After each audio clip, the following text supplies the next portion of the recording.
It's a bit of an inside joke in business that the IT people usually have very poor social skills or very poor soft skills, and and it's really reflects in a lot of ways, especially when you have a tech founder or a tech person who starts a business and has to sell.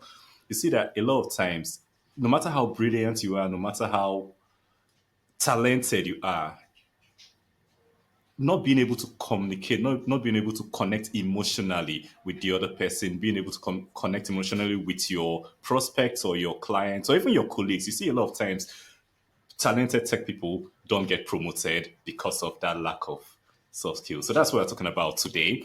And today we'll be talking about it with someone who has written a book on the topic. So I think he's going to have a lot. Yeah, that's the book, Architecting Success. He's going to have a lot to share with us about it. So welcome to the show, Evgeny. Thank you. Thank you. Very, very happy to be here today. It is an amazing topic. I'm very, very kind of definitely passionate about the topic because I wrote a book about it. But people always ask, like, hey, you're an architect, you're in cybersecurity. Where are you and soft skills? And exactly as you described, as part of my work, I need to explain very technical and very in-depth concept to business people that not always understand the technical nuances. And I remember a long time ago, it was a like lesson learned. A very senior person asked me, Evgeny, why do I need an antivirus? And I'm like, what do you mean? He's like, no, like, explain to me in business terms. Like, forget about the technology. Like, why do I need to spend this amount of money on my company on antiviruses? This was such an amazing blow on my head. Like, okay, I'm not talking his language. I'm talking my language. I'm talking about bytes. I'm not talking money. I'm not talking productivity. I'm not talking return on investment. This was really, really good lesson.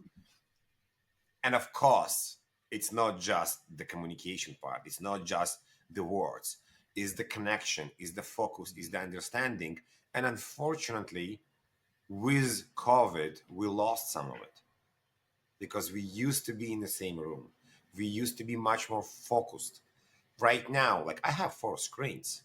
So if you're presenting to me, I may be looking on this screen, on that screen, and say, yeah, this is amazing. Oh my God. Yeah. And I'm just scrolling Facebook. So you need to capture the attention. You need to make sure the other person on the line, not on the line, is fully, fully engaged and want to talk to you. Yes, and I think that's this thing you described is one reason why I started this podcast. One reason why I started my business because I started business before going into tech, and one thing I realized is a lot of people had that thing that I talked about when they try to get an explanation from their IT people, the explanation is just way over their heads, and they're like, okay, just to avoid being looking silly or anything. Okay, no problem, but you don't really understand what they're saying. So I think that's one thing that's so important. So this is interesting what you're saying. I'm think that vulnerability and guidance is one of the most important part of soft skills. The actually vulnerability, guidance comes later. Because if I'm explaining to you something and you don't understand, you need to become a bit vulnerable and say, I don't understand. Can you explain to me? Can you change it? But you Yeah. opening up because you can say because you don't want to look stupid. You don't want the other person to think you don't understand, but you're not gathering the information. Now, if I'm selling something to you, then I'm probably not gonna able to sell to you because you don't understand what I'm talking about. Yeah. But what if you need this project? If what if this your new laundry, a fridge, sauna, I don't know, whatever it is you're doing for yourself that you really need. It could be your new CRM in the company. This could be your new encryption system in the company.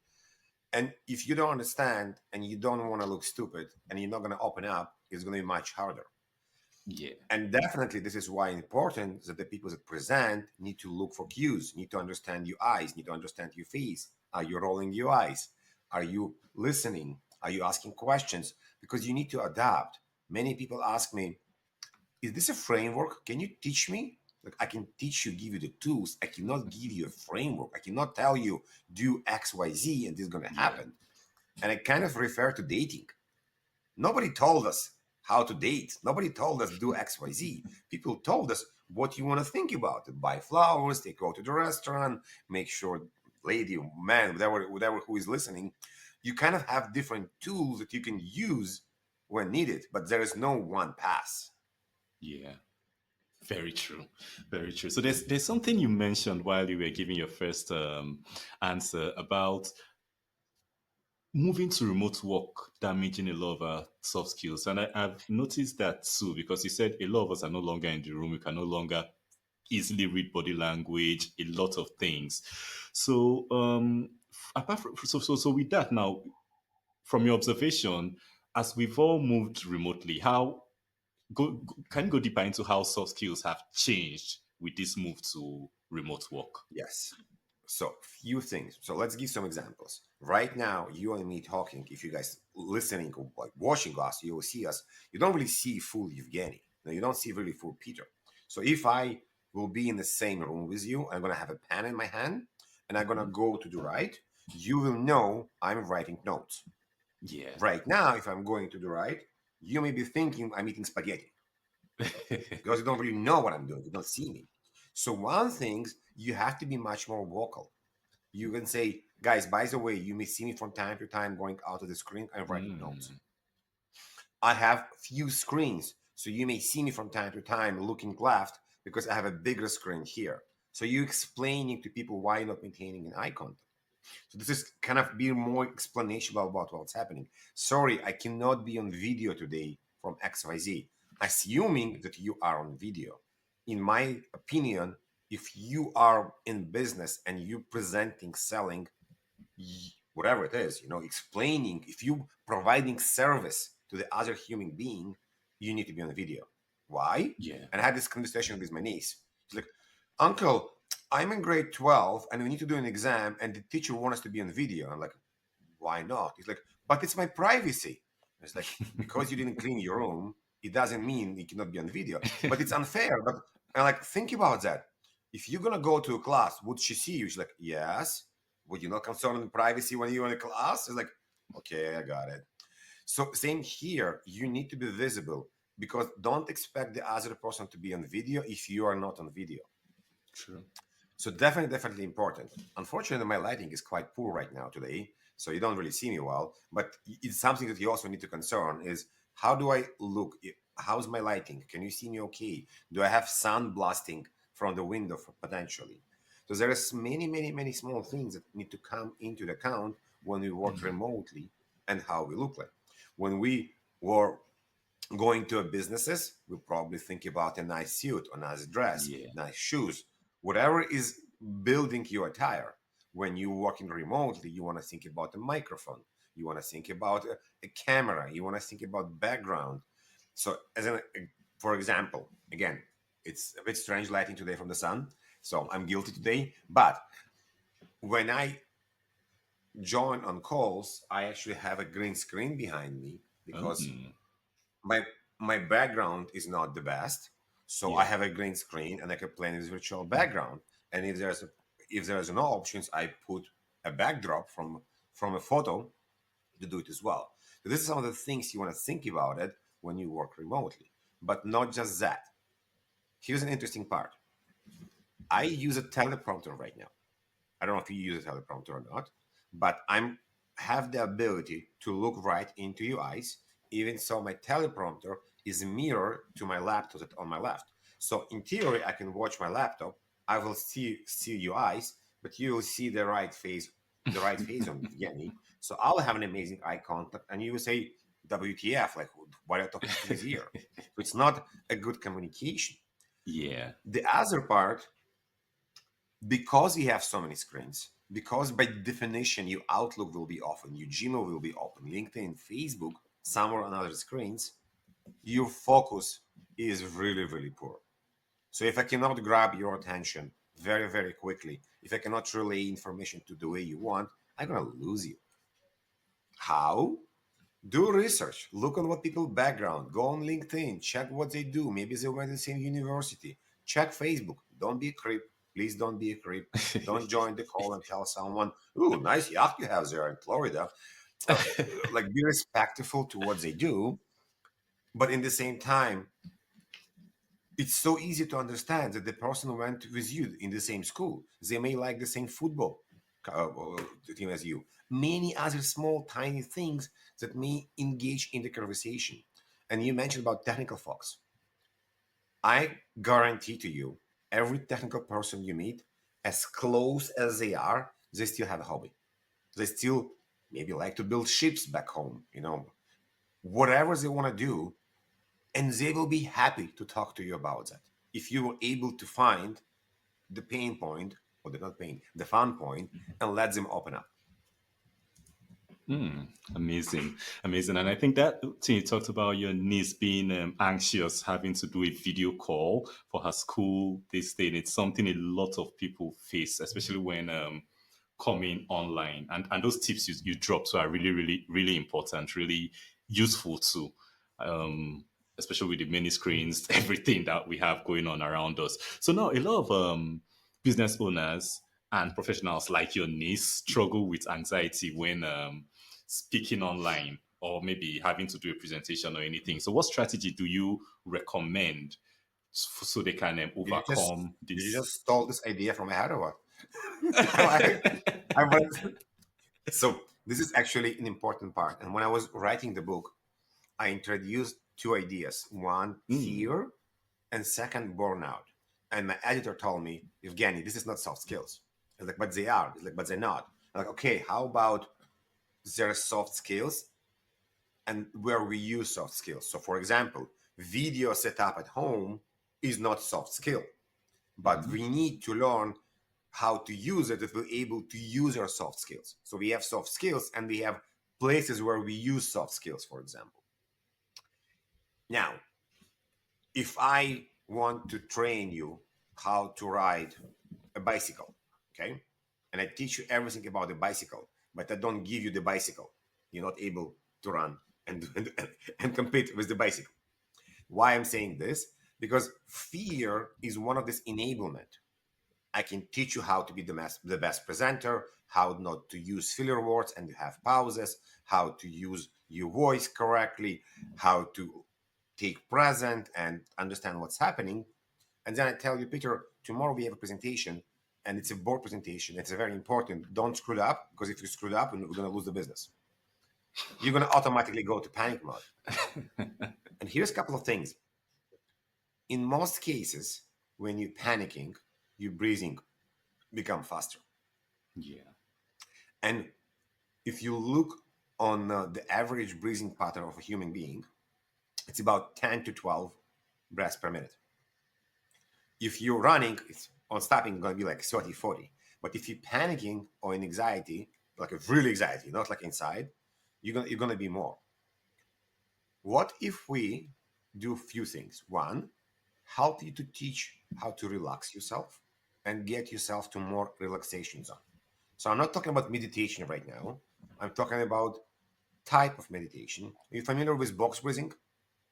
No, no, no. So box breathing came from many different sources. One of them, most popular, I think, it's a Navy SEALs. So Navy SEALs use box breathing to calm themselves down and get into the zone. So what's happening? If our traditional breathing pattern are 10 to 12, 15 breaths per minute, what if I inhale, let's say for 5, hold for 5, exhale for 5, hold for 5? Guess what just happened? One breath, 20 seconds. Mm, So I now move from 10 to 12 breaths per minute to 3. And I'm guaranteeing to you, the moment you're going to slow your breathing, your heart rate will slow down. You kind of going to meditation. You're really slowing down. It creates a way for your body to slow down and get more into the flow. So if you're doing something where you're afraid, when you're panicking, as easy as you can do is just sit down 3 minutes, put a timer on your phone, and do box breathing.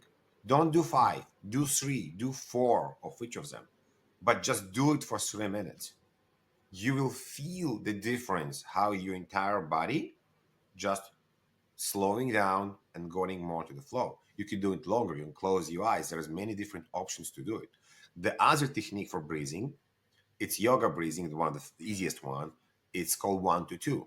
I inhale to 2, exhale for 4, or inhale for 3, exhale for 6. Same idea. I'm slowing down, and by exhaling longer, there's actually explanation about on the physiological level, you will slow down as well. So there are these two ideas with the breathing. The other part is using some kind of physical exercise. No, go do push-ups. Go rotate around your body. Just stand and rotate around your body for like 5 minutes, 10 minutes. Same physiological organism. With babies, we rock the babies. We're doing some kind of movement. We're helping them to slow down. Same idea here.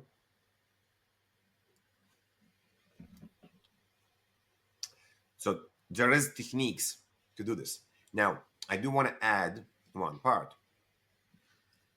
If you anxious or you afraid, your focus point in your head are going towards being afraid and being anxious. You're not focusing on your content. You're not focusing on your speech. You're not focusing on your faith, on your pace. So by transferring the fear to something else, you actually getting a lot of advantage. Now, I'm not saying fear is bad, because fear is keeping us alive. Fear is keeping us alert. So it's all good. And if you think about this, in many cases, fear and excitement very close to each other. Fear, we're not sure about outcome. Excitement, we know about outcome. But the feeling is very, very similar.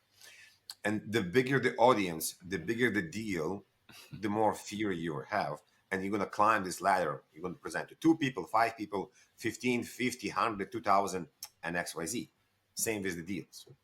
Hope it makes sense. Yes, it makes a lot of sense. Makes so the box breathing technique, a bit of physical activity to get the fear out of you and everything. Okay, so now there's one area where soft skills are needed. Still, with everybody going remote and working online. Previously, everybody used to work with people locally, so you were used to the nuances, you were used to the culture and everything. But these days, we work with people across different continents with different cultures and everything. So, how can soft skills help in taking care of those cultural differences, if I would say? It's an interesting topic. I'm going to be completely honest with you. I was debating if to put cultural part in the book, but I didn't do it. Mainly because I don't have so much information about every culture, how Hmm. to deal with each person. Because Asian people, there's eye contact, or actually not eye contact. European like the eye contact. There's a lot of different parts there that you may not understand. So I decided not to go there. It's something I'm thinking about to do more research. But in general, what I always advise people is back to vulnerability. Peter, is there a better way for me to communicate with you? Is there something I'm doing wrong when I'm talking to you? When I ask you to do something, should I do it differently? So I ask you for guidance. Now, if you know that your culture or your mind or your family is in a way understanding stuff differently, then I hope you will tell me. If I'm your manager or I'm your team member, then you will tell me, oh, yes, Evgeny, when you tell me to do XYZ, I need more time, or I needed to do it differently, or I need you not to tell me, I need you to email me because I like to read, not to listen. Whatever it is, maybe a way to understand.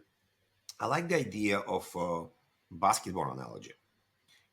Not always, but when we're going to Olympics, the NBA guys not always win the champion, even so the all superstars and VIPs. But the European guys, in some cases, have a weaker individuals, but as a team, they're diverse enough and they know each other's strengths, so collectively they're doing a better job. Nice. Nice. So now, I think we talked about it in the beginning, where we talked about business owners from the technical side, having this difficulty explaining these concepts, technical concepts. And he talked about it when he talked about the antivirus and the business executive also. So how can how can business executives with that issue improve their ability to explain these complex things from their angle to people who might not be too familiar or too technical, so they at least have better rapport and everything? Relate to what they know. So use a bit of the acronyms they understand. In many cases, business executives will talk business. So you want to understand, okay, how it's going to impact the business, how it's going to help grow the business or not to stop the business. One example I like to say is we need to put, let's say, cyber. We need to introduce new tools and we need budget to protect the business. And they're like, why? So let me explain to you. Let's say we need to spend $100,000 on new tools. Like again, this is a lot of money. Okay, let's refer to business. How we make money? Oh, we sell insurance online. Okay, I'm just making stuff up right now. Great. If your website for the insurance online goes down, how many deals you doing a day or access you doing? So can you calculate how much money you will lose if you're not serving your customers? Like, no, we're not. But okay, you're business people. We can understand. We can do an average of how many deals you've done, people are using, you're losing reputation. So we're going from perspective. If you're not going to do this, you may lose business because you're not protecting yourself, because you're not upgrading. Analogies with the car. We're not waiting until the car engine will show up, most of us at least. We're doing proactive maintenance to the car because we know we need to replace brakes, we know we need to replace oil, we need to replace filters. We understand the implication. Same with if we talk about tech. We sometimes need to do maintenance, replace the servers, or we need to upgrade to do. So this is one part to explain, go back to money. Second one, if you don't understand particular business parts, go to what they know well. Home is a good analogy. Explain, think about home. If, again, talk about cyber. There's many other things. Door is like a way for you to protect to get to the house. A camera is a something that will watch somebody coming but not able to do. But the alarm and the alarm and the people from the alarm company are the ones that can come and help. So you're creating an analogy and metaphors towards the understand day by day. Now, not always easy, especially when we're talking about AI, when we're talking about medical, or we're talking about something that's harder to understand. But the worst things you can do is repeat the same. If I didn't understand, don't repeat the same words. If you're gonna say it again, it's not gonna help. You need to find a different way to do this. And it may come to what we spoke before. Ask the other person, is there a better way to explain to you? Maybe I need to show you, maybe not to explain to you, maybe I need to show you a diagram. We all learn differently. Some are video people, some are audio, some kinesthetic. I was doing an episode and recording with a friend of mine that he's autistic. And I was mind blown the way he explained how he understand and don't understand stuff. If I didn't knew, I'll, well, we just don't know how to talk to him. It just happened that we kicked our conversation very fast, like 5 years ago, and we talk all the Yeah. time. I didn't even know he's autistic, but he explained to me he learned the cues, he learned to understand, and in many cases he knows that all this small talk is this what people do, but he not always understand why. So there's different ways to talk to people, but definitely metaphors, analogies are good. Amazing. So metaphors, analogies, go back to the money, go back to what they understand. Yeah. Okay. So what's one soft skill that you believe all every business owner should focus on improving? The most important one. Wow. It's hard to say one because we're all different. But if you need me to kind of pinpoint one, it's probably empathy, actually care about the other person. We all they say is like cold seller killer. You're like a seller, you sell anything, you don't really care what you sell. You will connect to anyone, but you're not human. You're not real. You play the game, you find the hooks, you know how to talk, but I don't feel it's a real communication. I don't feel you're a real human being to me. And it's not easy right now. As you mentioned, the younger generation, a lot of them online is like, unlike, smiley face. We're not really seeing each other in many cases. We have this bad analogy when you see some, even before the pandemic, when you see someone in the office and say, "Hey, Peter, how you doing?" He's like, "I'm good." And every morning, "How you doing?" "I'm good." And then if I tell you how you doing, and say I'm bad, like, "Oh, great." I don't even listen to what you're saying. We just Yeah. agree that it's something we do. So to slow down a second and listen more, understand more, try to tap in to somebody else emotions, tap Mm. into potentially what they feel. And empathy is not something that you can just say, "This is it is." Empathy can be, "Come and hug you because I see you sad." That's Mm. it. Just come and hug you. It says, I understand. Or just basically saying, "I am here if you need me." And truly mean to this. Empathy could be, "Peter, how are you doing?" "I'm good, but I'm listening that you're not good because maybe something happened in your life. Like, I'm gonna come over. I don't need to come over. I'm still coming over. I don't care." No, like, we don't do this anymore. Just come over to somebody else's house because we feel our friend need us, but they're not gonna tell Yeah. us. We just can't come over, and be with them. Many, many different examples could be, we do. But I feel this is the one part. We all running so fast. We all going gazillions hours and miles an hour, that we don't always have the time to our friends and to our family or to our coworkers or whoever it is. Okay, so that's empathy. So now, can you walk us through maybe a scenario where someone applying the principles from your book led to a successful outcome? Could be many. I can give you one that I used a lot because I think it was like, there are several. But one, I was on a call with the individual. He had a sailboat behind him.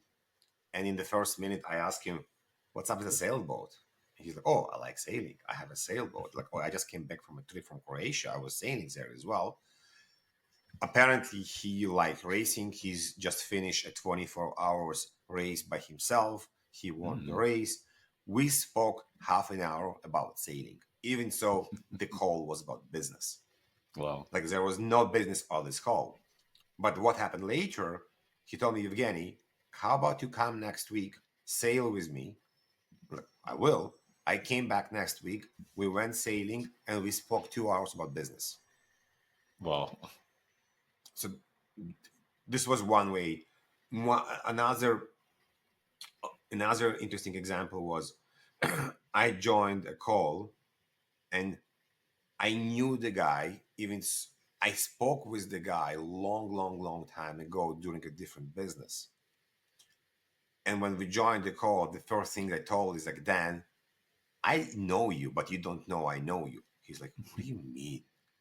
Because I basically kind of shocked him. Yeah. So again, and then like I explained to him how, and they're like, "Oh my god, yes, it makes sense." So you just completely switched the conversation. I didn't jump and say, "Hi Peter, how you doing? Nice weather outside. Who won yesterday in football? Let's talk business." Like, Yeah.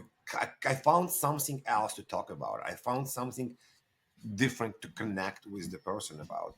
And this could be from research. This could be from what you see on somebody background. Like, I mean, background physical, but not background in this. Many, many other different things, like common friends as well. All this move the conversation to a different level, become much more interesting. When I was learning photography long time ago, my teacher told me it's okay to experiment. But what I really want you to do is learn the rules, understand the physics, understand the light, understand how you're positioning, how you use the background, how you use exposure, and then go nuts. Then go break the rules, Mm. do whatever you want. But understand how to play with this. Now, it's not a framework, as we spoke. It's different tools when you can use them. So one way. What I would also like to recommend people, because I think it is very powerful, spend some time analyzing your voice. Record yourself on the phone. Listen to yourself. You're going to hate your voice. I guarantee it's okay. It took me 8 months. And then, if you really want to have an impact, find a professional that will help you understand how to improve your voice. You will be surprised how dramatically you can change what you can do with your voice. Interesting. So now for people who have listened so far and probably want them to take something away from this episode, can you share maybe 2 or 3 strategies from your book that they can implement once they are done with this episode that will help them in their technical sales, in their relationships, in their business communications, in improving their soft skills? We'll be happy to. One, when you join the call with someone, go on LinkedIn, search a name, and quickly understand a bit about them. Which language they're speaking, which schools they went. This quick research will help you to understand who they are and what they do. I also like the idea that you can see somebody else's picture. You're going to have a bit of framework how to talk to this person as well. This is one. Two, we just spoke about voice recording. All of us, most of us, use filler words. There is logic behind it, but what I would like you to do is not stop using filler words, is instead of doing a filler word, have a pause. And you want to allocate like 1% of your brain, your amazing brain, to watch for filler words, understand which one you use, and instead of doing a filler word, just pause for a second or two. Nobody gonna interrupt you. You're not gonna look stupid, but with time, you're gonna remove majority of them, and you will become more fluent and more pleasant to talk to. What I also notice, there's a correlation between how much you under stress and how much filler words do you use. The more stress you are, the less you in the zone, the more filler words you will use as well. This is two. Three, questions. Think about type of questions you ask. There is a place for open-ended questions and there's a place for closed-ended questions. In many cases, you use closed-ended questions when you want to close the deal. Would you buy this solution this year? Would you agree on my project? Would you give me more money, for example? But Yeah. when we're doing discovery, when we're doing communication, we want to use open-ended questions. As an example, Peter, what is your favorite color? Can Black. you like black? Okay, great. Did it help me? No, like nothing. There was no help at all. What I can do from there versus Peter, can you describe your favorite color and why? Now you need to think. Now you need to communicate. And by you communicating, I can understand it. Oh, in my childhood, blah, blah, blah. I can now relay this information and play and use it to ask more questions to understand more about you and about what we do. Amazing. So do research before your calls. Watch out for filler words, and also know when to use open and closed-ended questions. I think those are really 3 good Yeah. strategies anyone should be able to use. So for our audience who has listened to this episode this long, who are interested in continuing this conversation, or who are even interested in getting your book Architecting Success, what's the best way they can reach you to get your book, to connect with you, to join your workshops or anything? So LinkedIn, the easiest thing is if you go to LinkedIn and go Evgeniy Kharam, Evgeniy Kharam, like Mary. Not too many Evgenys there, so don't worry, you'll find me. The book is on Amazon as well. Same idea. Type my name, you'll find the book. Or go on softskillstech.ca or softskillstech.com is the website about the book. with blogs, with quizzes, there's more information and episodes as well. Okay, so Evgeniy Kharam on LinkedIn, the book is on Amazon, and also softskillstech.ca, softskillstech.com. So everything Come. will be on the show notes and on the screen once this episode goes live. So thank you so much for coming on the show. Thank you so much for sharing, being so generous with your experience with us today. Thank you very much. I had a lot of fun today in the morning. Thank you. And for the listeners, thank you for being with us this long. I hope you picked up something about soft skills, about being connecting better with your clients, your colleagues, and everyone else. So till next week when we are back with a brand new episode of the Tech Your Business podcast, don't forget to empathy is very important and keep taking your business. Bye for now.